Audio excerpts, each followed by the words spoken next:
Please subscribe and press the bell icon. अस्सलाम वालेकुम, welcome to my channel. आप देख रहे हैं टेस्टी फूड विद साइमा। कैसे हैं सब व्यूवर्स? उम्मीद है आप सब लोग ठीक होंगे। अल्लाह पाक आप सबको ठीक, खुश और हंसता मुस्कुराता और आबाद रखे, आमीन। चलते हैं आज की रेसिपी की जानिब। आज मैं आपके साथ ज़बरदस्त किस्म की रेसिपी क्रिस्पी फ्रेंच फ्राइज़ बनाने की रेसिपी शेयर करूंगी। बच्चे और बड़े सबकी पसंद। इसके लिए मैंने लिए हैं 1 किलो आलू और इन्हें मैंने छिलका उतार के अच्छे से स्ट्रिप्स में काट लिया है और पानी में डाल दिया है। हाफ कप मेरे पास कॉर्नफ्लोर है, 1/4 कप चावल का आटा है और 1 टेबल स्पून चिकन पाउडर,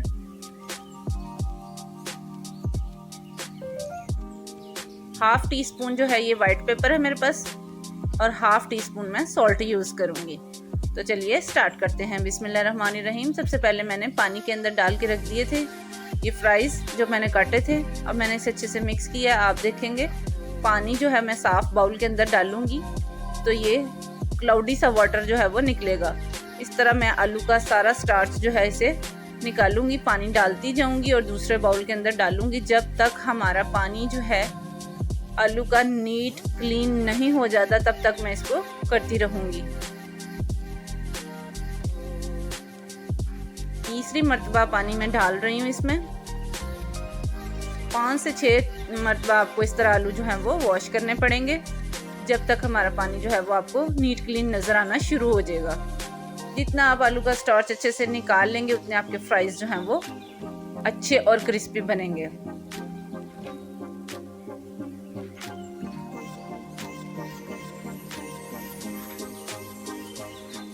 ये देखें पानी आपको ये छठी टाइम में पानी जो है वो चेंज कर रही हूँ। 6 मरतबा मैंने चेंज कर दिया है। अब आप देखें पानी जो है वो क्लियर हो गया हमारा और हमारे फ्राइज़ जो हैं वो रेडी हो चुके हैं फ्राई के लिए। अब मैंने इन्हें साइड पे रख दिया ड्रेन करके पानी को। एक बाउल लिया मैंने साफ ड्राई। इसके अंदर मैं कॉर्नफ्लोर, चावल का आटा, चिकन पाउडर, सफ़ेद मिर्च पाउडर और नमक डाल रही हूँ। अब इन चीज़ों को, ड्राई इंग्रेडिएंट को मैं अच्छे से मिक्स कर दूंगी।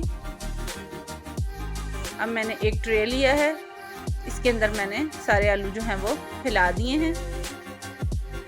अब मैं इसके अंदर सीक्रेट पाउडर जो है ये डाल रही हूँ और इसको अच्छे से हाथ के साथ आलू के ऊपर कोटिंग करूँगी। इस तरह से सारी कोटिंग हो चुकी है। ये देखें अब हमारे फ्राइज़ जो हैं वो रेडी हो गए फ्राई के लिए। दूसरी तरफ मैंने कुकिंग ऑयल कढ़ाई में डाल के लो फ्लेम पे रख दिया था गर्म करने के लिए। अब मैं इसमें छोटे छोटे से पोर्शन डालती जाऊंगी। अब इसको मीडियम फ्लेम के ऊपर मैंने फ्राई करना है।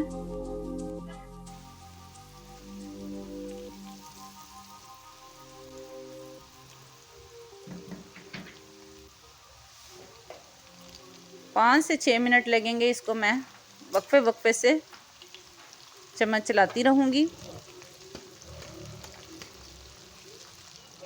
देखिए ऑलमोस्ट हमारे जो फ्राइज़ हैं वो रेडी हो चुके हैं। बहुत ही खूबसूरत इनका गोल्डन कलर जो है वो आ चुका है और क्रिस्पी भी बहुत बने हैं। मैं आपको प्लेटर में निकाल के दिखाऊंगी।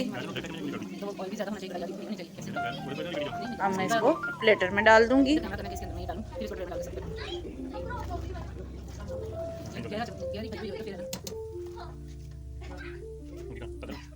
इसी तरह से मैंने एक और प्लेटर लिया है, उसके अंदर मैंने इसे डाल दिया है। इसका साउंड देखें आप। सारे फ्राइज़ जो है मैं वक्फे वक्फे से फ्राई करने के बाद इसी प्लेटर में डालती जाऊंगी। तो देखिए हमारे मज़ेदार किस्म के क्रिस्पी फ्रेंच फ्राइज़ जो हैं वो रेडी हो चुके हैं।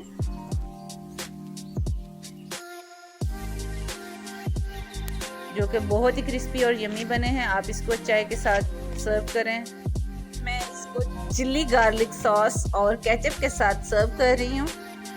अगर आपको मेरी आज की रेसिपी अच्छी लगी हो तो प्लीज़ इसे ट्राई करें, लाइक करें, मेरी वीडियोस को शेयर किया करें अपने फ्रेंड्स के साथ, अपने फैमिली मेम्बर्स के साथ। और जो अभी तक नए हैं मेरे चैनल पे, प्लीज़ उनसे हमेशा की तरह एक ही रिक्वेस्ट है कि मेरे चैनल को सब्सक्राइब किया करें और छोटे से बेल आइकन को ज़रूर प्रेस करें ताकि सब मेरी वीडियोस जो हैं आपको देखने को मिलती रहें। तो मिलते हैं किसी नई और अच्छी सी वीडियो के साथ। तब तक के लिए अपना ख्याल रखें, मुझे दुआ में याद रखें।